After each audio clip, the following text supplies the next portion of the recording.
everybody, I'm Tommy and you're on the lifeboat. What's happening? That's the question. People, it is Saturday night and we are on the lifeboat. And you know what? If you're thinking to yourself, boy, am I Blake Lively'd out, I don't blame you.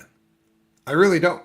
We're going to talk about this, and I think I could pretty much wrap it up in this shot. And I'll bet you that a lot of people are saying, this is one of the most confusing cases that I've ever come across. Like, this thing is, there's way too much going on. There's too many moving parts.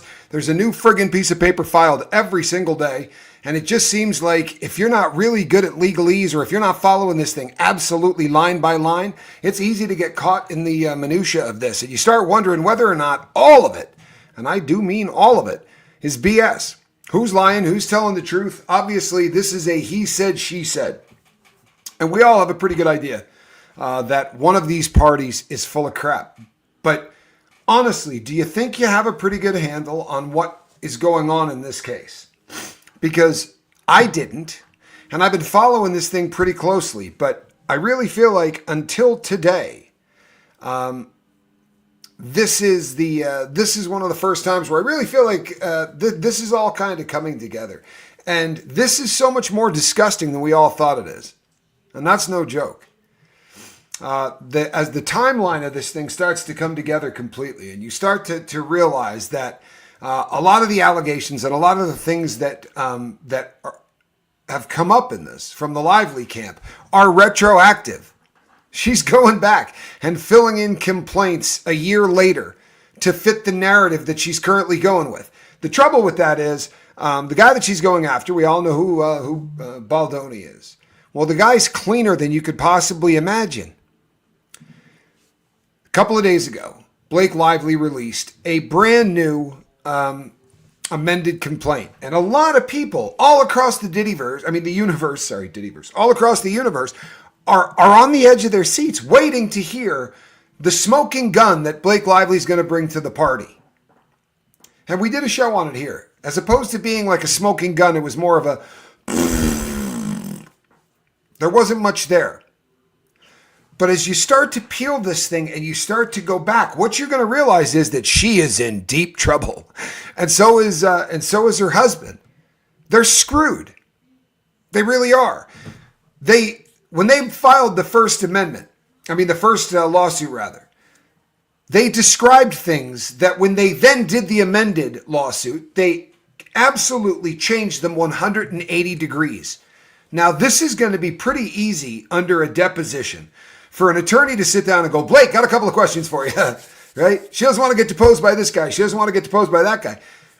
How do you pull that off? Is that her going, I'm not doing it? And they say, Blake, what do you mean you're not doing it? This is the attorney. You filed the lawsuit. You have to I'm not doing it. You go tell them I'm not being deposed by them. And their argument is, this is a completely female company. Why should we have to be deposed by a man? We already know that she gets pretty freaked out by men, right? Like Jamie Heath, just that eye contact thing. Or the fact that he made her look at porn. Do you remember hearing this? They made her look at naked images and, this porn. He showed a short clip of his wife giving birth. Now, you can find that creepy if you want, especially if you're at dinner and somebody says, hey, did anybody catch the Super Bowl? And you go, yeah, I thought it would be a closer game. It was kind of a blowout. Here, check this out. This is my wife giving birth. Okay, context makes a big difference. If you're doing a movie and they're in the movie happens to be a birth scene, and the guy says, hold on, check it out. Maybe if we're trying to do it this way, look, here's a short clip of my wife's birth. Okay, look, maybe wicked inappropriate. But when you hear it in the context, she makes it sound like he comes strolling up and goes, hey, you want to see a close-up of my wife's vagina pushing a kid out? Who's down? Come on, seriously. You want to see my wife naked? She's hot, even pregnant. The context of all of these things, and what they've done is they've cherry-picked small things that if they put together into this big collage was going to be enough to drive this little guy into the dirt. Trouble is this. We talk about damages, right? We talk about damages here all the time because we have a lot of people that watch who are not from the United States of America, and our legal system is fascinating because it lives on. So this is a civil action We're used to hearing about a prosecutor who's going to prosecute a case, and you got a defense team, and the defense team is going to try to prove that their client is not guilty of what has been charged. That's not what's going on here, right? Baldoni doesn't get to go in there, and it's not these are two individual parties, and they're going to have to look at both parties and say, of these two, who's full of crap? There's no state, right? These are just two people, and the person is going to come down to Baldoni and Blake Lively. Now, because this is a civil action, a couple of things have to happen. One is you're going to have to go in and you're going to have to say, here's the money that you owe me. If we're following the stuff with Sean Carter, he's saying, hey, man, they pulled the plug on a $20 million deal because they think I'm a weirdo with kids. I'm suing for $20 million. Cut and dry. Whether he wins or not, that is a good argument. I lost this because of that. Here are the damages. Okay, Blake Lively's going to go in there and say, it's pain and suffering. Right? That's what I'm hurting with, is pain and suffering. The mean things that these people wrote about me in the on the internet, because simply there was this campaign out there that they call astroturfing to make me look like a jerk. It had nothing to do with who I am. Right? And they're going to come down to, who do they believe? Is it going to be Blake Lively or is it going to be Baldoni? And it's a strange thing is going to happen in this, right? There's going to be, the judge is going to give the jurors, They read them out the jury instructions. And one of the instructions is going to be, because it's a he said, she said kind of thing in these civil cases. If you find that these people have lied, like if you find Baldoni has lied about something, you can say, then I'm not going to believe anything else the person says in the entire case. That's scary as crap, isn't it? But that's the jury instruction. They're going to hear this jury instruction. If you find one of these people to not be credible on one thing, you can extrapolate to say, I'm not going to believe anything that they say. And that's legit. Well, we already know that when they go into court, they're going to say, wait a second. The first time you filed this, you said that Baldoni kept breaking character and driving you insane, right? During the filming of this blah, blah, blah scene. But that's not really what happened, is it? When we saw the film, it's you breaking character. So when you filed the amended version, you had to clean that up. Well, that was a lie, wasn't it? I bet the jury's going to think it was a lie. How about when you said Taylor Swift cast one of the people in this film? You said that because you want to make the girl feel special. She's like 23 years old, right? I mean, if you're 23 years old and someone could say to you, guess what? You've heard of Taylor Swift, right? No, who's that? Yeah, I've heard of Taylor Swift. Well, she chose you for this film, man. You're now a dragon, right? Come on over to my house. Go through my closet. You want some shoes? Huh? Check out this handbag. You like it? Keep it. Keep it. Right? She invited the girl over, love bombed the crap out of this girl. But anyway, we know that this is one of those things where, how exciting for this new actress. You've been handpicked by the queen of whatever she is. I don't know. Musical of some kind, right? This is she's a big deal, Taylor Swift. Trouble is this. The girl was already cast. The choice had been made before Taylor Swift ever caught wind of any of this. So once again, we're going to go into a deposition and they're going to go, how is it that this woman was cast? That's peculiar. That can't happen. You already cast her before Taylor ever saw a photo of her. So you lied, huh? You lied. You lied because you wanted to make the girl feel special or whatever. Now the jury is going to go, wait, she lied twice, so I'm not believing anything she says. By the way, she filed all of these sexual harassment things. It's looking like, when you look at the timeline, she decided she wanted to take over the film. And once she decided she wanted to take over the film, you know, she was going to have an ace in the hole. Hello, Quibs. How are you, my fiancé? Good to have you here. She had to have an ace in the hole, and the ace in the hole were these SA charges. Trouble is this, they weren't SA charges, right? They weren't. They came out and said, you know, Disney said, no, there are no charges of SA. They just don't happen to be any of them at all. And you know what? She was content with that. She was absolutely content with that. But she wanted to double back afterwards. She changes the narrative on everything, right? They say that there's a complaint. You want to take this into formal action, right? And Lively responded that no, she has no interest in pursuing anything formally. This didn't rise to that level. This is on one of the forums on the original HR complaint. Now, bust forward about a year later, and she wants to go back and go, let's amend that one. This amendment thing isn't working out for Blake Lively at all. She has zero case. For real. Every single dime store, armchair quarterback of law or law nerd or whatever you want to call them has poured through this stuff and just went, BS, BS, BS. Dates are wrong. This is a lie. You brought all of these actions for one reason and one reason only. She wanted this franchise. She didn't want the film. She wanted this franchise. She was in the sack, she was hoping, with the woman that wrote this book. Crazy thing is, for years, the woman that wrote this book was best friends with Baldoni. Never a harsh word. Great interaction, right? Until Blake Lively comes on the scene. Sad but true, she destroyed everything. In July of 2019, Justin Baldoni's company, Wayfarer Entertainment, acquires film rights to It Ends With Us by Colleen Hoover. Colleen Hoover has an unbelievable presence online. The number of fans that she has that are, dare I say, rabid, right? And since these are not crew members, these are fans, let's talk about them. The word fan comes from the word fanatic, right? It's all the same. These are people that are this close to being just a little over the top with how much they like this woman. She has a Facebook group like the Lifeboat does, except she's got like 250,000 people in it or something. Over 200,000. It's a huge group. And they were so friggin' excited when Baldoni bought this script, right? That group went nuts. First of all, the guy's handsome as hell, right? He's handsome as hell. And he's going to be the lead in this on top of having the script. Like, they're excited and they're waiting to hear who the actress is going to be. And they're kind of all like, maybe, taking a few shots in their head of who could it be? And they start spitting out some names. And the names they're spitting out are of women who are of the age of, say, 23, 24. You see, Lily in the book is not anywhere near Blake Lively's age. She's a young girl. So the fans hate the choice of Blake Lively from Jump Street. If there is a inmate that is listening to the sound of my voice, you read the Jack Reacher books. They're all over prison. Everybody reads them. You've seen the Jack Reacher movies. Well, there's about 100 of the books, and they're fun as hell to read. It's almost the same story every time, but it's a lot of fun, and there's a lot of action. He sleeps with a couple of women. He kills a whole bunch of guys. It's perfect prison stuff. But Jack Reacher, there's not a guy in prison that can't tell you everything you ever wanted to know about him. Like, he's 6'6".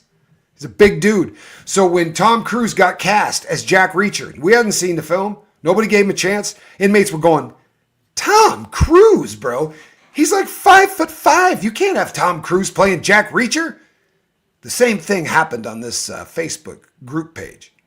They were already tearing Blake Lively apart. This was an awful decision. You know, some of the comments were great. Who's ever working up at casting should be fired. Are you kidding? Maybe they could have found an older woman. I was reading these things and just laughing. Then what does she do?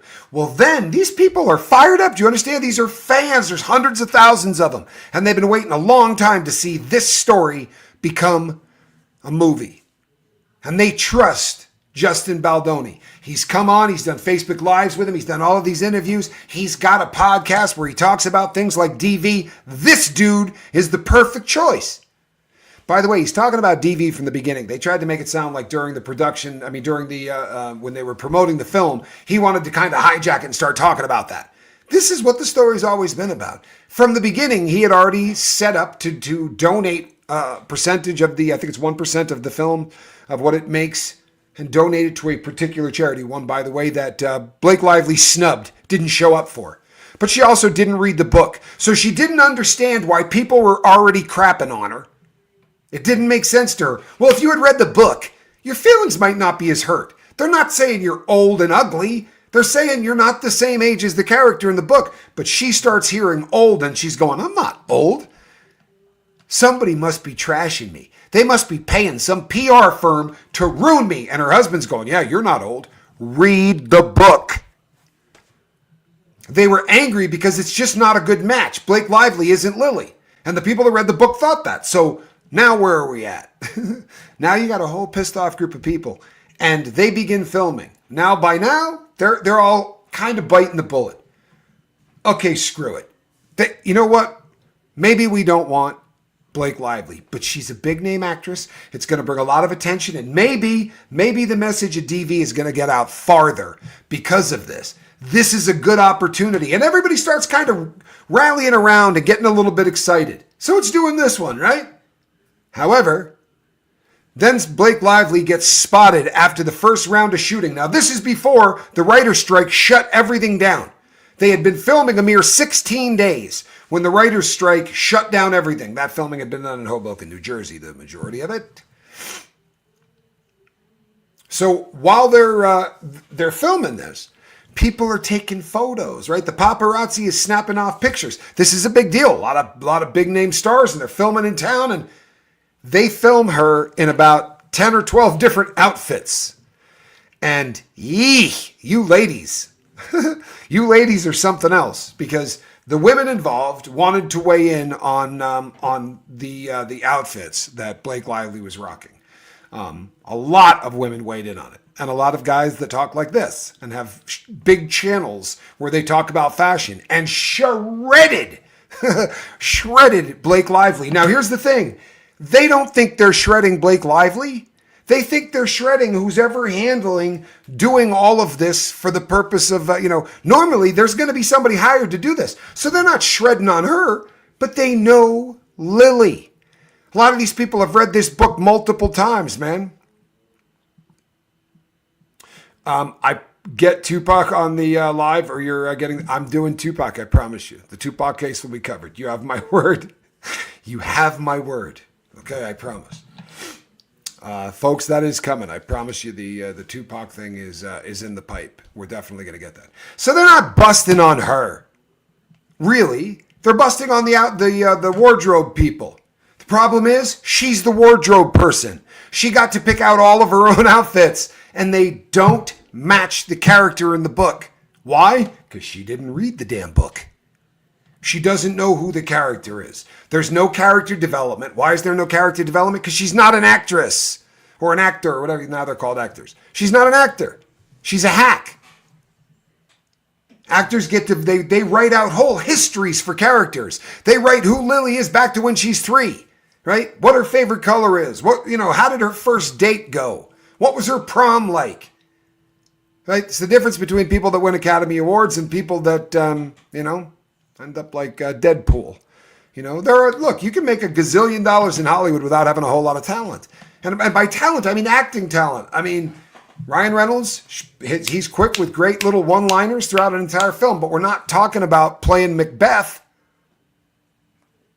And his wife, I think, look, there's a competition, whether you want it to be or not. You're both in the business. If one of you's doing $150 million with Marvel Studios, and you haven't done any work in about 6 years, and what do you got? You got Gossip Girls, and what's the other one? That Traveling Pants movie. Hey, look, they're probably great films, and they're probably really iconic to a lot of people.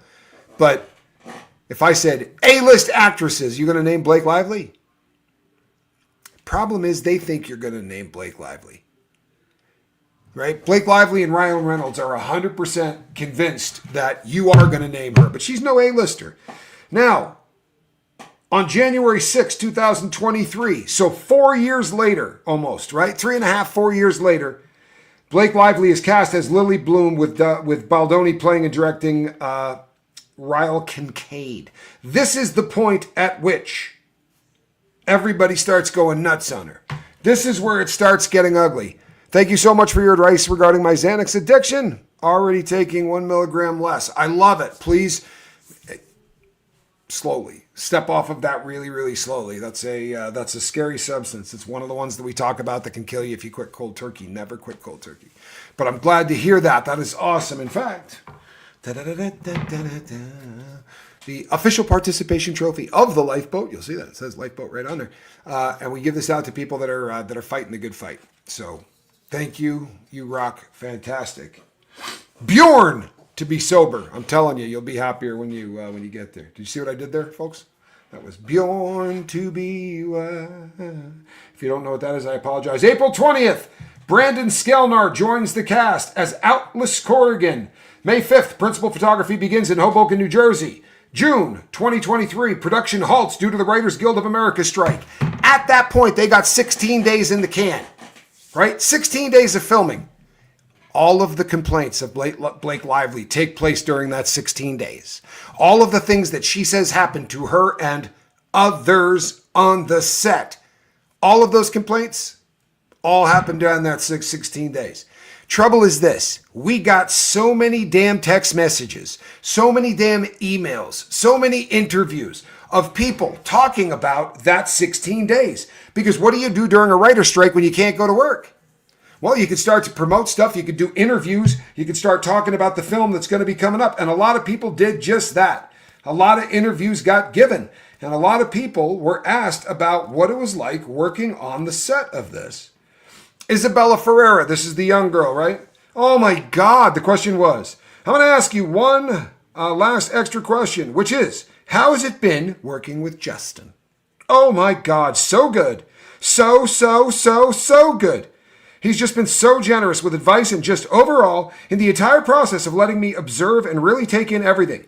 He's taken really good care of, everybody. It seems like, and I think there's a lot that's always is, she's a little tough with this, is going on in a production. And I think he has a really great method of just being able to keep things positive and find ways of uplifting and then going.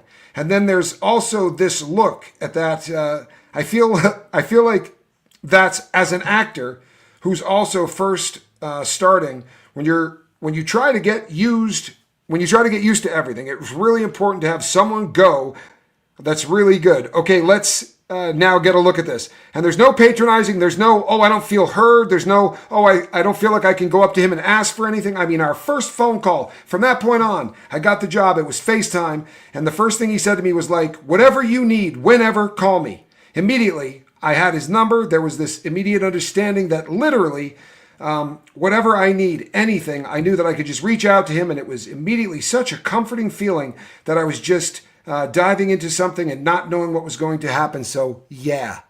Does this sound like a girl who had been harassed by this dude? Because it doesn't to me at all. Alex Newstead was asked, yeah, I'm a pretty huge supporter for sure. What have you seen? What's it like? I'll ask kind of a different way here. What's it like working with Justin, bottom line? I love him. I love his energy. He brings so much passion and he cares so much about it that you can't help but just feed off of that. And even though all of the turbulence of these scenes that we're doing, it's just that energy and that passion. It's really driving everything. And also, he's very creatively open. If things aren't feeling right or we need to change little things, super flexible, which really makes the actors more comfortable together, I think. This sounds like a wicked oppressive place to work, doesn't it? She complained that, there are scenes that were being done that are just really, really tough because, if he's not closing down the sets for certain intimate scenes, the truth comes out, the set was always closed. It was a closed set when they weren't doing intimate stuff. This was a closed set. That's how he wanted to film. Everything that this person put down is BS. And the fun part is you can lie for a little while. You can get away with this. If you don't, maybe do lawsuits. If you wanted to trash the man press or whatever, like you did in the New York Times. The trouble is, everybody, Brandon Skilnar, who changed his story this way, that way, he looks like a running back. He came out at first, right? And he says, and I had a phone call with Justin Baldoni, our director, and over the course of that phone call, it became very clear to me that this was what this was and what it meant to the people who have read this book, men and women alike, but largely women all over the world, and how much it's helped them. And then also Justin's passion and his intention behind making this film. I think that was one of the biggest things for me because he does have such a strong intention and you can feel it when you speak to him about it. This isn't a dude. This goes on. It goes on, but it's all the same stuff. It's everybody saying the same thing. The passion that he brought to this about the project, a project about women not being abused by men in power, right? About women not being, everything that this woman is claiming that he did, nobody backed this up, including Sony that said none of the complaints were of a sexual nature. Remember when these things got leaked and I said, I read these complaints. There's 3 of them. One of them sounds like they came from Blake Lively. The other 2 that people are thinking, one was Isabella and the other one was the plank lady. But it's all speculation, right? But they redacted the dates.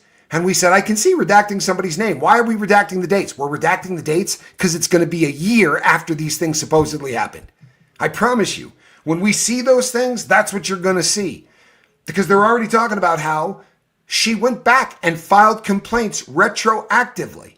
I'm sorry, what? And by the way, is this the same woman that said that talks about her asshole and her taint, her perineum getting, her husband rather was talking about his getting a tattoo on his perineum? She's talking to this guy about her asshole and about shoving suppositories. This is a rank girl. I'm sorry, this is not a woman who walks around the dainty white glove kind of a lady. Her correspondence, her text messages, she's the one that introduces the word sexy into a conversation and then sues the guy for saying sexy. She invites him into her trailer, right, while she's pumping or while she's breastfeeding. He says, look, I can come back later. Don't even worry about it. Like every other dude who's not a weirdo would have probably said, oh, you're doing that? No, forget about it. I mean, we ain't got to be in any hurry. We can do this later in the day. What difference does it make? This is not a big deal. No, come on in. We'll just read lines now. Then write him up for coming into your trailer while you're pumping. This is the worst abuse of what it means to be a woman. It is. It doesn't get any lower than this. We want a society, right? We want a society where men and women say, I'm going to believe the person that says that this happened to them because there's nobody else watching. And for too long, it's been the other way. You got any proof? Right? Was someone watching while this guy said this to you? What are the odds of that? I mean, I'm sure it happens, but it's certainly not, normally people who press up on you to be creepy, they do it when people aren't around. And if they're smart, they do it when they're not being filmed. Blake Lively. See, here's the funny thing. They didn't think that they were going to catch her talking about sexual harassment. It's not what they thought. Remember when I said he was rolling film and makes him a genius, right? Well, no. He thought she was trying to steal the movie. He was filming this because a crazy thing was happening. She had demanded to Sony that if she didn't get to cut a version of the film herself, her art, then she wasn't going to promote this or have anything to do with it. And then she said, because she's a good person, why don't we both do a cut and we'll let people watch it and we'll go with whatever cut people prefer. Well, that's a hell of an idea, isn't it? Honestly, I mean, if you're going to put a power play in to take over the movie, put your balls where your mouth is, or put your mouth where your cash is. I can't remember exactly how that goes. You know the bottom line? Okay, so they do that. Guess what? They do that. And Baldoni's version scores like a 94, and hers scored somewhere in the 80s. And of course, she doubled down and said, I changed my mind. That's the one we're going with, or I'm not promoting this film. She's easy to root for, isn't she? To root for seeing hit an iceberg and watching her ship go down. This is the fun part, folks. She cannot walk into a courtroom. Do you understand? She's got nothing. This amended complaint talks about people who are willing to testify later. We don't know their names. This is the 3rd filing, and we got not one name from this person of these other people that can back up what she's saying. When she says and puts evidence in, she puts her own text messages. It's like me texting Reese to say something and going, hey, check it out. I got proof. This is me texting Reese saying that it happened. Well, there you go. There's proof. Here's another text. I texted this to someone else. I told them it happened too. This is one of the most bat crap crazy things that anyone has ever done to a career. These were people making so much money, it's hard to wrap your dome around it. I'm talking about a ton of cash. $150 million contract he had. And people are running like hell. So I'm sure, put a 2 in the chat if you saw him on Saturday Night Live. They were not wanted there. A-list actors, big name actors from all over Hollywood are telling everybody that will talk to them that was a dog crap move to steal the thunder from the people that the alumnus of Saturday Night Live, there's 50 years of people that were actually on that show, that actually were important to that show. I think between the two of them, they probably had about 5 or 6 minutes of airtime on Saturday Night Live. What the hell they were doing there in the first place is a little bizarre. So there's the elephant in the room. You got to address it or whatever. They wrote up something to address it. They were going to address it in one way or the other. Not sure how it was. But what he did on that was something that he rewrote himself. Q Card guy from Saturday Night Live was on a morning show in Australia where he backed this up. He said, no, Ryan Reynolds showed up and wrote that in. Now you're going to go to court for that lawsuit stuff where you talk about damages and you're going to say pain and suffering, Your Honor. I can't even leave my house, right? There are so many people abusing me. I can't even go out into the street. I mean, these YouTubers and the paparazzi and everybody's screaming back. What were you doing on a red carpet? Oh, well, I was contractually obligated to be at that, Your Honor. There's nothing I could do about that. 6 months before this happened, we were planning on being there. There was nothing we could do to get out of it. Okay. Did you run in there and run out? Because you didn't have to do the red carpet. I don't know whether or not you realize that. But you're going to an event like that. You choose to do the red carpet. If you just want to go in there and you don't want to be photographed or whatever, there's another way in. You don't ever have to do the red carpet if you don't want to. I promise you, you can get in, but they wanted to walk the red carpet. This was them going, we got nothing to hide. We're in the right. Yes, and in a lot of pain from the look of it. You look torn up.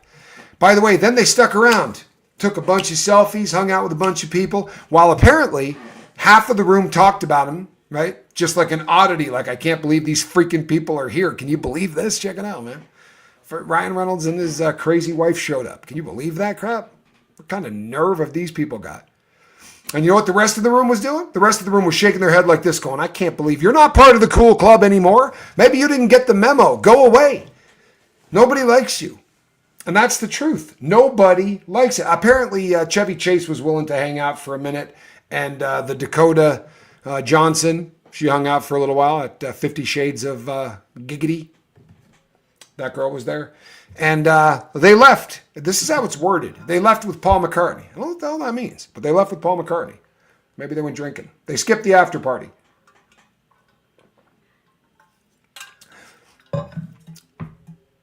The accusation is that this was a hostile work environment because it was so over-the-top sexualized that this man had been described as a sexual predator to the guy from William Morris, right? Ari, the guy that is the agent for Blake Lively and for Ryan Reynolds, fired Justin Baldoni out of the largest firm in the largest agency in all of Hollywood because he was a sexual predator.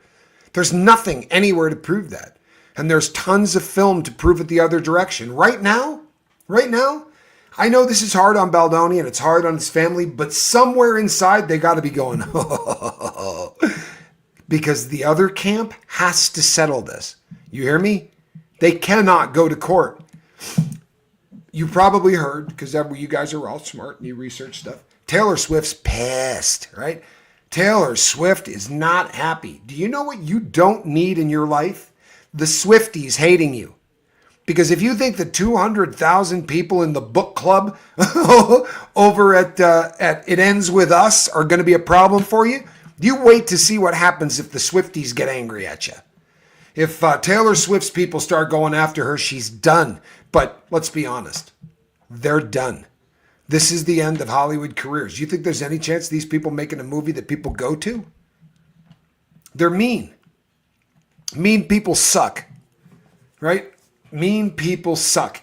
And they wanted this film for financial reasons and financial reasons really only. That, and they thought it was going to make her relevant. We keep talking about that relevance thing. It's so damn important. But her husband had that great franchise. And you know what the franchise is? Huh? It's Disney movies where you can say fuck. No joke. That's it. That's his franchise. He gets to drop F-bombs in a Disney-style film. And isn't that special? You know why they willing to put up with all the stupid stuff this guy does? Because they didn't believe there was a shot of Deadpool making $1. That's the truth. They took a flyer on it. They didn't think people were going to like it, in all honesty. But obviously they did. I think people loved it because here's this guy in tights, and we grew up with this, right? We grew up with Batman. We grew up with Superman. We grew up with all of that crap our entire lives. Now we're adults and we're all kind of cynical and nasty. And to hear one of those guys curse and enjoy blowing people's heads away and doing all that, it was a shock value with a little bit of the comedy thing where you're like, damn, this is just funny. I don't know about you, but I thought the second one, by then I'm like, I think I saw this already. Yeah, I mean, they changed the script, but it's the same freaking movie. They can't make it any other movie. No matter what you do with the script, it's the same jokes over and over again. It's all the same crap. If you were less impressed with the second one, give me a 2 in the chat. If you were over it by the second one, give me a 3 in the chat. I mean, honestly, I was over it. There's no chance I would have seen the third one. And that was before I knew all of the mean guy stuff. But imagine again that we go into court because there are going to be people that are going to argue. There are going to be people that say these egos are too big, right? They've got the money and they're going to fight this all the way to court. No chance. Number one, if they do this, Taylor Swift gets deposed and the Swifties will kill her. Taylor Swift, I don't think she was in on this. Not to the degree that Blake Lively told the world that she is. She was one of the dragons. I don't think Taylor had any idea that her name was being used to blackmail some poor dude in Hollywood. A little guy. And you go, his partner's a billionaire, Tommy. I know. But in Hollywood, if you went Ryan Reynolds, people would go, okay, I'm with you. Blake Lively. They'd go, you're kind of losing me. Justin Baldoni. They'd go, you lost me. I don't know who that is. And that's the currency there. You realize this. This is why Ari Emanuel goes, what's his name? Baloney, right? Baloney. You don't know his name? Because you've been on the phone with Ryan Reynolds, right? 3 times, maybe 4 times of him going, I want this guy out of here. He's a sexual predator. You've magically forgotten his name since you fired him? You know what he said was the reason he fired him? He is ride or die. He's ride or die for Blake Lively and Ryan Reynolds. What are you, a convict? The hell does that mean? What did you do, time? Got your back, bro. Ride or die. Good God in heaven. We're talking about alleged somebody accusing somebody of SA. And your response is, I'm sorry, SH. And your response is not, well, we're going to look into this and we're going to research this because we want to make sure that the allegations against Mr. Baldoni are justified before we take any action, like letting the man go or terminating him. No, I got a better idea. These people, his statement said, no, they're good people. They donate to charity. I've known them a long time. They're good. You mean they make you a crap pile of money? Ari made about $65 million the previous year at his job. Imagine making $65 million a year in your job. I mean, he's got investments. The guy owns the UFC, or his parent company does. So he's got big things going. He's a billionaire. But $65 million is his paycheck? Entourage is based on that guy, they say. I don't know, but they say. Baldoni, whatever his name is. They went out to trash this dude's life. He can go into a court and say, I got destroyed. And you think he's not going to take a shot at some point at William Morris? How do you not sue William Morris? Come on, people, you're intelligent. You guys see this, do you not? So your agency cut you loose with no investigation whatsoever and took the word of somebody that you were obviously having a beef with and terminated you because you were a sexual predator, and they did it without a shred of investigation, without a report being written, without anything being put in anybody's file, without there being some kind of a complaint. Oh no. And you're a billionaire? I don't know, man. I feel like there's a whole lot of legal crap going on there, man. Right? I'm not Johnny Cochran, but I feel like there is a whole lot of angles you can take right there in, I'm sorry you did what to me? Because Ryan Reynolds said that I was a, what? Ooh. And now you can show damages, can't you? You understand the difference? Blake Lively says, ew, you hurt my feelings. This guy says, I just got crap canned from the biggest agency in Hollywood. Right? The average male leading male, because this is not a guy that's going to be doing Justin Baldoni, whether you like him or not. He's probably not playing a guy in a garage. He's playing the leading man. He's not a character actor. So what's a leading man being represented by William Morris going to make in a year? Because you can figure that crap out, and then you can multiply it by a 20-year career, 25-year career. How about damage to reputation? How many people have already pulled the plug on things that they were working on with Wayfair? One of them, oddly enough, I believe may have actually been tied to Blake Lively. But Blake Lively right now is like sulfuric acid. There's nobody, I don't think anybody anywhere wants to touch anything that they're in because they're toxic. This being unloaded on the world shows who this person is. I mean, it's all out for the world to see. This guy took the, here it is, read it all. I will unload all of this for you. And now they come out and they go, no, he didn't show you everything, right? Some of what he's doing is misleading and it's out of context. Yeah, that's what he said about yours. And then he went, here's the real stuff. So if you're now going to say he's misleading, how come you don't go, here's the real stuff? How come it took you until 58 minutes after the hour of 11 to get this thing filed? Because she was sitting there and probably talking to all of the people that she could try to shore up in this, right? All of these people, guys who, first time the guy's been cast in a movie of any kind, magically, right around the time she's trying to take over the world and this film, he gets picked up by the William Morris Agency. Wow. That's peculiar. First big film, and William Morris already picked you up.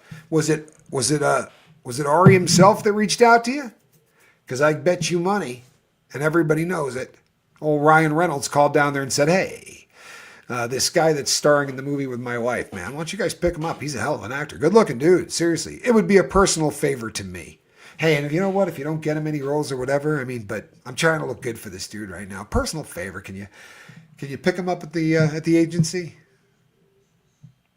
Sleazy shit, isn't it? Devious, sleazy shit.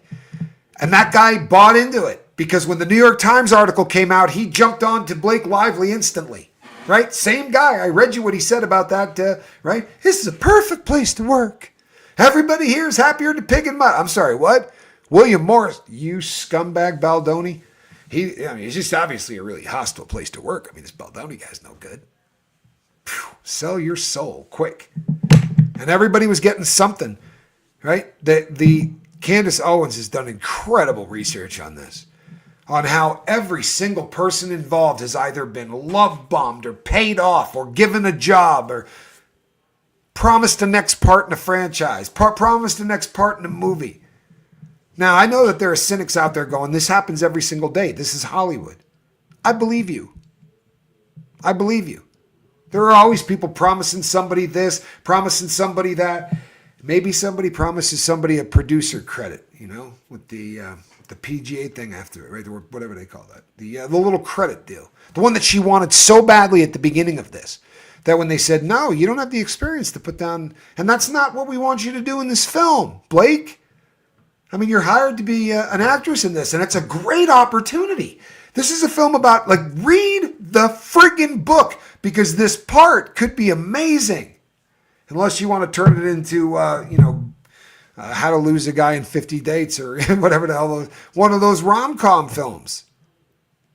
Wear your florals and come out to the movie. So if you've got all of these people out there, this whole swell of people that are just waiting for this book to get delivered, and you're pumping your hair care products and you're talking about your husband's liquor brand or the liquor that you came out with basically just for this. You got a mixed drink named after one of the characters in a book about domestic violence. You tone deaf, Blake. I mean, tone deaf. And if you don't think that the people that were waiting for a book about DV to be treated with respect, you brought all of this to your doorstep and you're too damn arrogant to go, oh, wait. So this guy's really good to women, and he's been famous for being good to women. I picked the wrong movie to take over, didn't I? I did. I picked the wrong guy to lie and use the Me Too right? The spirit of the Me Too movement to try to destroy this human being. There's nothing bad enough that you can do to somebody who uses a story like this as a weapon. I'm telling you right now, people, this guy's famous. For real. I mean, Baldoni may not be a household name to you, but he's got a mansion here in LA. He's got a really nice place in Hawaii he's staying at. This guy's not in danger for his next meal, and he's done some stuff in Hollywood. He just was a director of a film that made $335 million. He's a bit of a star, but he's not the one. Like, they really picked the wrong dude. This is a guy that has gone out of his way to be ridiculously good to women. It's kind of the basis of a lot of his faith. Man, do some research. But they wanted that second movie so bad. Blake Lively and Ryan Reynolds, that weirdo, they wanted this for her. There was going to be another film, and she was going to get really in with this woman. But the problem is, as we were looking at the timeline in this, right? He buys the rights to this July of 2019, and they cast Blake Lively as Lily Bloom in January of 2023. From July of 2019 to January 26th of 2023, there's no downtime. They're parading this dude out in front of all of the fans of this book. The people on that Facebook group page, everybody that's waiting for this movie has gotten to know this guy so well. You're not going to convince these people that he's a piece of shit and that Blake Lively's a good person. It's not going to happen. You don't need a PR firm. They've been studying this guy for 4 years before you picked Blake Lively. Get it? And for a really brief period of time, Colleen Hoover got swept up in the Blake Lively crap. But now she has cleansed Blake Lively from her Instagram. There is no sign of her ever being there. Because she knows she's screwed up. Baldoni's the real deal. Is he perfect? I should freaking think not. Right? No guy's perfect. Has he said things to offend people? I should imagine. Right? You're not entitled. I'm sorry. You're not entitled to a workplace that doesn't make you uncomfortable. You're not. There's a shitload of structures that you can't cross to make someone uncomfortable. If you walk out of your office with your junk hanging out, that's not a way you can make someone uncomfortable at work. But everybody knows people that you got to work with. You're like, oh God, they got Kevin coming in today. This dude drives me friggin' insane. And it's nothing that he does. Maybe he sucks his teeth. Maybe he does that thing all day long. It's not a hostile work environment. It's not one that you can't live with, but it's a work environment that's not fun to be around. You're not guaranteed a fun work environment. Maybe Baldoni gives you the creeps. Maybe you don't dig the burning of the sage and all of that, but you know what? He didn't harass you. Blake Lively made that crap up. And I don't have to say allegedly. How do you like them apples? But you know how we know this? All you got to do is take her first complaint, compare it to her amended complaint. Normally, you're adding new stuff. You're coming back with your amended complaint and going, you know what? We found something out. This, and this happened. They came back and went, there's other people. We're going to tell you about them later when trial time. They'll come with receipts and they're gonna show you text messages and all that. I don't want to out these people now because it would make them wicked uncomfortable. And that's the last thing in the world that we want to do is make any of these people uncomfortable. Well, it's a little late for that, sunshine. Because now what the world thinks is you're trying to get these people to lie for you right now. Anyone that's following this is going, right now, this woman is trying to get some people to back her BS story. There's no question. And then, to wrap this up, the most recent attempt is absolutely indicative of what we got here. So they filed this subpoena. We all know. They subpoenaed the phone records, right? No. They subpoenaed effing everything. They subpoenaed AT&T for anything on the phone. And the way they wrote it literally was like, including all text messages, all correspondence, including. So what's the other stuff? if it includes that. So what you mean is everything on the phone, including this. You don't, that's a very odd way. And they argue about words like that. They go back and forth and argue what the meaning of the word is. It's the most petty but whatever. They want everything for years, right? Everything. And it's methinks they are desperate. They gotta find something because they have nothing. But what they did was they filed it on the 11th. Once they shoot this off to AT&T, what if AT&T goes, all right, here you go, and hands them everything on the 12th? AT&T might fight it. AT&T might not fight it. And each place is different. They get requests about 1 billion times a month from courts across the country, from lawyers' offices across the country, from private investigators, from all these people that are trying to get records. Well, if they just decide, so the Baldoni camp is trying to block this as fast as possible. Why? I got stuff on my phone. Do you want the world to see everything on your phone? Okay, maybe the limited scope of, you want to see the stuff between me and Blake Lively? Knock yourself out. I'd rather you don't see pictures of me and my wife in the bedroom. I don't want correspondence between me and other people that have nothing to do with this. How about clergy? What if I talk to someone that's privileged? What if I'm talking to an attorney? This guy's a mother-loving, head of a studio and a director. How many attorneys do you think he talks to? How many text messages on this guy's phone are going to be to attorneys? How many emails on this guy's phone are going to be to attorneys? This is a desperation move. People that follow law are looking at this going, oh, this seems a little broad. And always you go, I want everything. And the other team goes, I'll give you nothing. And the judge goes, well, you're going to give them something. And they're going to have to get together and try to figure out what that something is going to be. You're right. You're absolutely right. Candace is ripping the story apart. She's good at deep dives. Her Macron piece is brilliant too.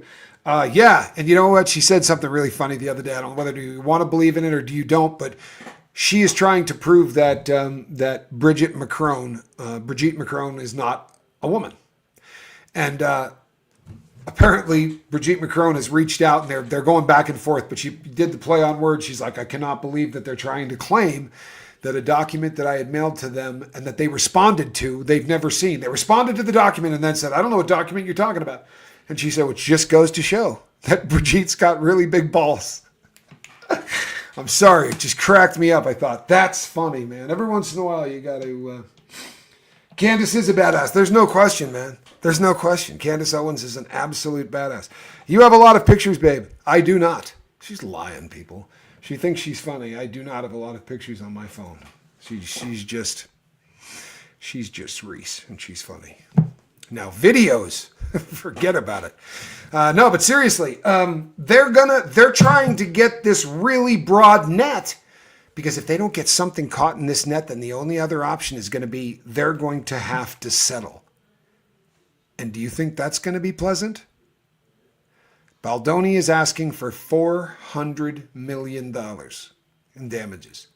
$400 million. Now, judges give this stuff out, and you have they can give out the rewards, and they're done in there's you get compensated for things like pain and suffering, so you get compensatory damages, and then there are punitive damages.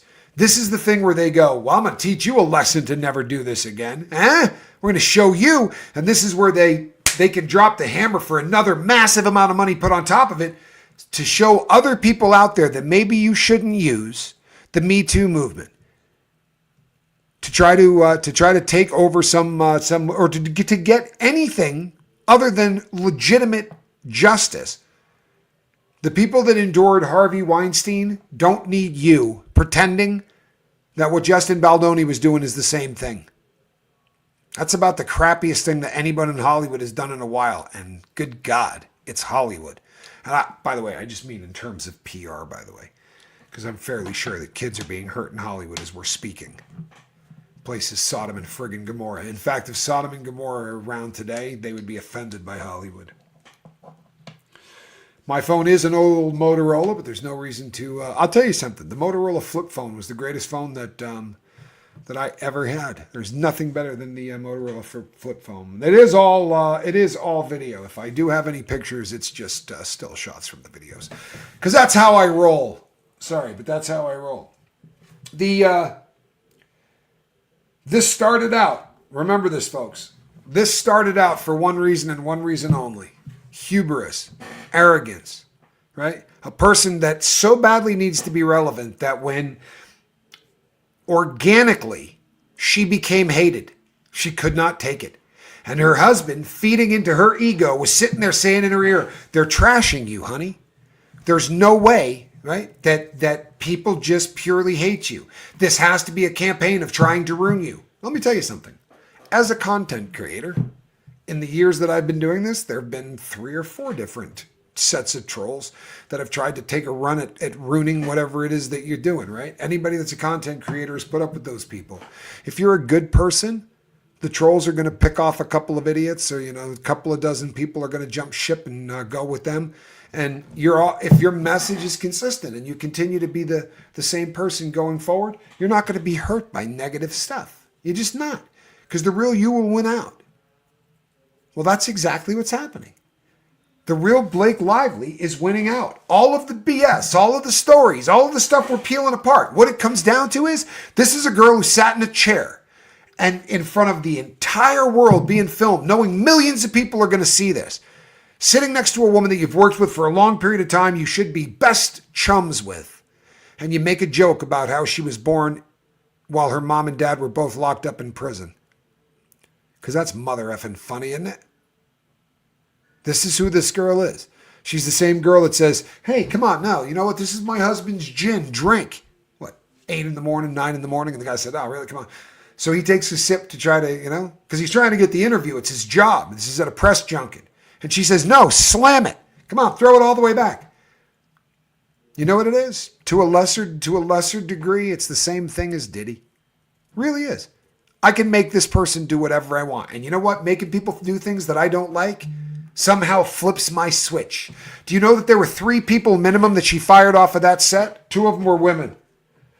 All of the BS that they kept making and talking about, how intimacy coordinators. Gotta have intimacy coordinators. There was always intimacy coordinators. She just didn't want them there. She didn't want to show up for them. She was crafting a narrative just in case this thing went bad. She had to trash Baldoni so that she could claim she was responsible for this film. You know what the battle effing cry on this has got to be? I want to see Justin's cut of this movie. I technically can't see either cut, but you understand what I'm saying? I think the world needs to see his version of this. Let's see what Blake thought was better. Let's see what Sony decided to put out. Let's see his artistic vision of the film without, Antebellum Blake putting her spin on it. I think that might be interesting. Yeah, you nailed it. You nailed it. She's a bully. She is a bully. I hate bullies, man. I really do. I hate bullies. Kind of the moral of 2025, isn't it? I mean, whether you realize it or not, it's why I hate Diddy. It's why I can't stand Voldemort. These are people that use their power and their authority to bully people.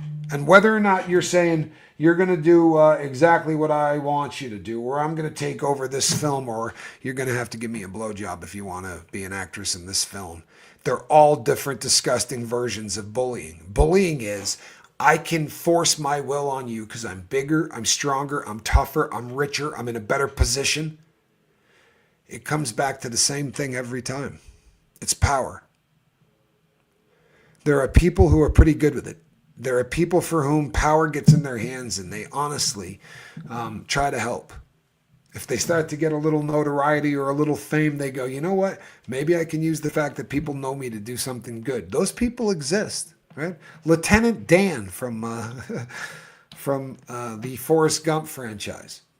You realize the amount of money that man has raised and the things that he's done to try to help, people that lose limbs and people who are injured coming back from war. It's just amazing, amazing stuff. There are people out there that see fame as a way to try to help people, to say, I'm going to leverage. And for some people, they're A-listers, and some people, they're D-listers. But people that say, I'm going to leverage whatever amount of fame I have to try to leave the earth a better place than I found it. And then you got Blake, Mother, Lovin' Lively, and Ryan Reynolds. And I think that both of them would happily sell their mother, right? Yeah. There's a very great scene from old Simpsons. And they had Montgomery Burns there. And the person said, you're pretty rich, aren't you? And he said, yes. But I would give it all up for just a little bit more. You got $400 million in the bank. Right? You've got your own liquor company you know, that you're representing. You got all of these different things. You got a $150 million deal with Marvel. And you need to take over this guy, Justin Baldoni's film. You got pissed off, that it's a good story, and he grabbed it? No, she saw 200,000 fans that were already there before the first ticket was sold. She saw a little group of people that had already rallied around this author and this book. Didn't matter what the script was going to look like. She was already looking at it. Here they are. Doesn't matter what this thing comes out at, because you got 200,000 people that are going to bring all of their friends. They're going to make a real big deal about it. They're going to talk about it. Here it is. This is it. Now, to a lesser degree, it's like the comic book fans, isn't it? There was a whole group of people that already knew the whole lore of Deadpool and all that. Same thing. In her twisted little blonde head. What did her husband do? He went in, had a director that hadn't done a whole lot of work, took it over, right? This was her turn. And he helped her. He was taking his playbook. This is what I did to Deadpool. This is going to be your franchise, baby. This one's going to be yours. It's going to make you famous. You're going to be, right? A-lister. Oh, it made you famous. I promise you, we're going to remember these two actors more than we remember anybody else in 2025. It's going to be the year of, right? Blake Lively and Ryan Reynolds. I think before this is over, Johnny Depp and Amber Heard are going to be like, wow, are we glad these idiots came along, huh? People are going to forget us in a short period of time.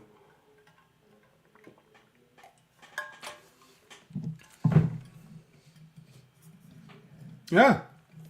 Thought this one was going to be way easier, man. How much harder is it? How much harder is it to fight Marvel Studios, right? They are supposedly they're the Nazis in terms of when they film, how long they film, what they spend money on, shooting schedules, everything is to the point. That's been the rumor forever, right? They're filming, they crunch everything together and they work 16-hour days and all these things. But it didn't stop Ryan Reynolds from getting the entire crew back together, getting permits, doing whatever he had to do so that he could film himself shooting a character named Nicepool, or having his wife, the character that looks like his wife, shoot this guy. And work all these jokes about guys who respect women, male feminists, to just keep poking fun at him, putting a big prosthetic nose on so you look like him. Are these the actions of a man whose wife was sexually harassed? Ryan Reynolds, how are you? Good. Why, what have you heard? Did you hear about all my stuff? Did you hear what we're doing? Did you hear we were screwing around behind the scenes? Huh? Did you hear my wife went $500,000 over budget or some shit on the wardrobe? Did you hear that she was faking documents, doubling back, doing all of this stuff, filling stuff in a year later, trying to get people on board? What'd you hear? This is a joke to him. This is a joke. Now go into court and tell the judge how much suffering you've been doing with your bunghole husband out there cracking jokes at the 50th anniversary of Saturday Night Live. Yada, yada, yada, yada. Have you seen the old Forbes interview where Blake talks about doing this to movies she's in? It was before this. It was 2009, maybe, I think. And it was Moira Forbes, and it was Women of Power Conference or something like that. And she came on and said, they just want you as an actress to look pretty and stand on the mark, right? They call it in Hollywood, they call it hitting your mark. Knowing where you're supposed to stand so that you're in perfect focus and the cameraman doesn't have to. And that's actually a big deal, believe it or not. But you're just expected to hit your mark and look pretty. And without any disrespect, it's afforded you a pretty nice lifestyle, hasn't it, Sunshine? Without any disrespect. a producer and a director get together and they have a vision for a film. It's their vision.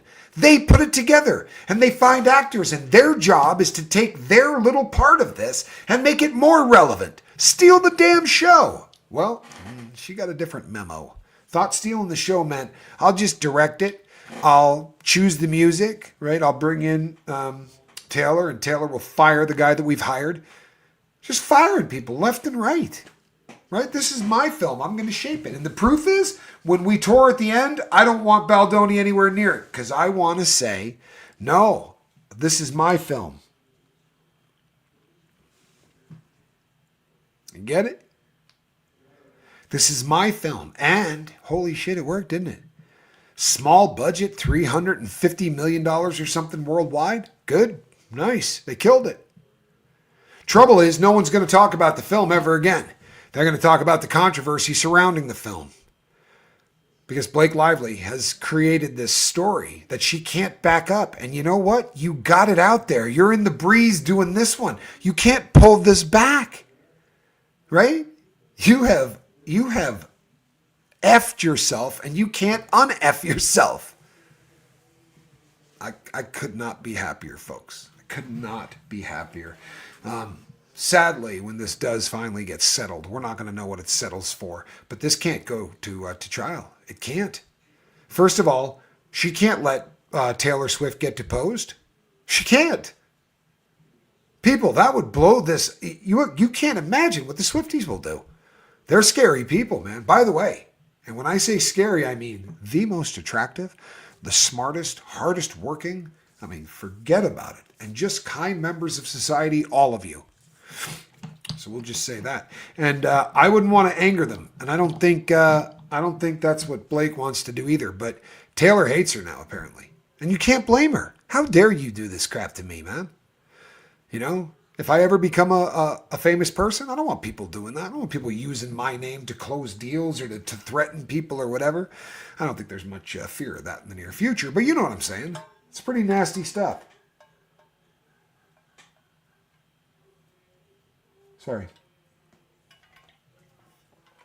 I hear this every day. All true, to be honest, I never knew much of her before this. I would love to see Justin's cut. I would too. And you know what?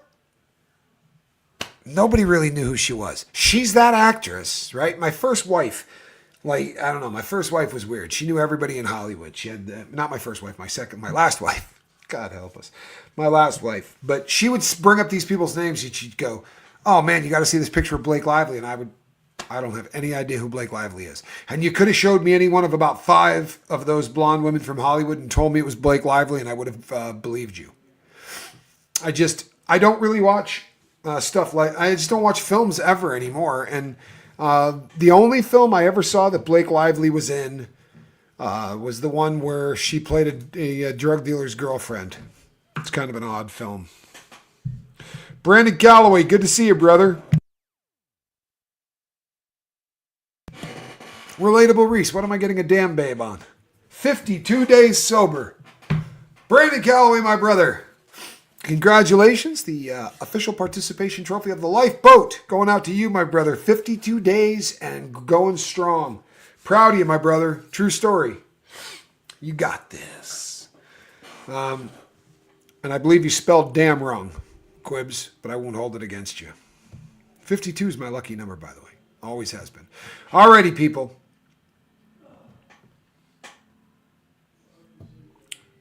Yeah, Cricket says, not a single clue who she was. Look, here's the other thing, too. Did you know who Justin Baldoni was? I didn't know who Justin Baldoni was. Thank God, right, for Blake Lively. As bad and as hard as this is on Justin Baldoni, he's going to come out of this thing smelling floral. I promise you. This is kind of the new justice, in my opinion. Majesty. Probably, I bet you there's a lot of people that feel the same way. Like maybe they would put somebody in there that's 23 years old for the actress, and maybe get rid of all of those sort of giggly kind of scenes that I didn't see the movie. But just seeing like her on the rooftop, I don't remember any part of that book I could have read that would have fit that. Winky Pinky says, Brandon, Justin deserves all their cash. I agree with you. I absolutely 100% agree with you. And he's going to get it. He's going to get it. The jury instructions would kill them. Do you understand? In a civil procedure, the judge is going to say that. If you find that anything these people are saying is BS, then you can discount anything else that they say. If you don't find them to be credible, then don't believe their testimonies. They can prove she lied before they walked through the front door. And you have to understand how good lawyers are going to do. They're going to sit down and they're going to depose her.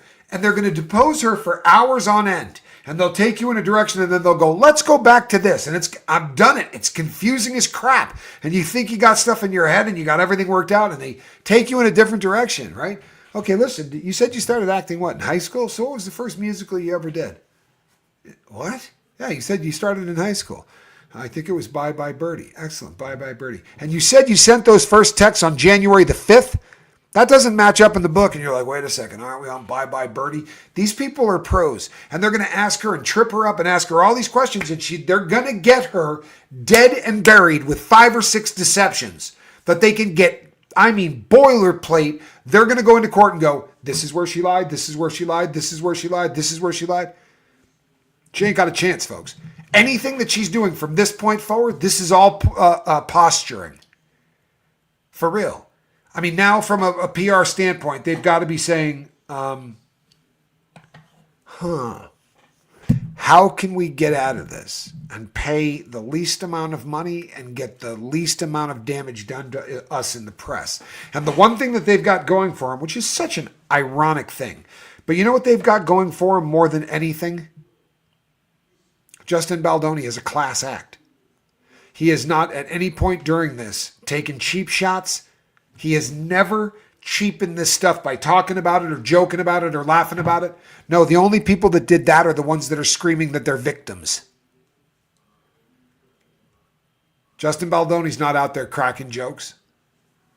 He's hurting. And do you know why he's hurting? This is very old. I'll leave you with this. This is an old rule. If you guys ever watch the videos where they interrogate people, if they leave the guy alone, in the Reed technique, they want to leave you alone in isolation for hours so that when they come in to talk to you, you're so starved and you've been sitting for so long tripping that you're ready to talk. It's loosening you up. But if the person is just stone cold guilty, like if they've been on the run for a while or whatever, they're going to do the perp nap. That person's going to walk out of the room, they're going to put their head on the desk and fall asleep. They know there's no mystery here. They're guilty. They're caught. They're going to spend the night in jail. So they've already kind of resolved themselves to that fact and they're going to sleep. Now, on the flip side of that, the person that hasn't done anything wrong is freaking out. They're bouncing off the walls. They're in this room. They don't know why they're in this room and they're wondering if they're ever going to get out of it because they didn't do anything wrong to get put there. Baldoni is crushed by this lawsuit. It really is damaging him. He and his family are hiding in Hawaii. This has been really, really hard on this guy. They're out joking around, going out to dinner, getting pictures snapped with him. You know why? Because their experience is fake. They're not effing victims. This is just part of the plan. This is step 4 on the 9 easy steps to being the worst piece of shit in Hollywood. Right? They're on step 5 or whatever. But they're not in the hell he is. This is a guy who respects women more than anything in the world, and there's people out there that now believe he's a sexual predator. Well, that's weighing pretty heavy on this cat. In my humble opinion, I'll bet you it's weighing heavy to the tune of about 200 million in pain and suffering. I think that would be legit. You can put a 2 in the chat if you think it's worth at least that. I don't know if you can imagine what it would be like for somebody to call you a freak vis-a-vis something sexual, attacking someone or doing something like that.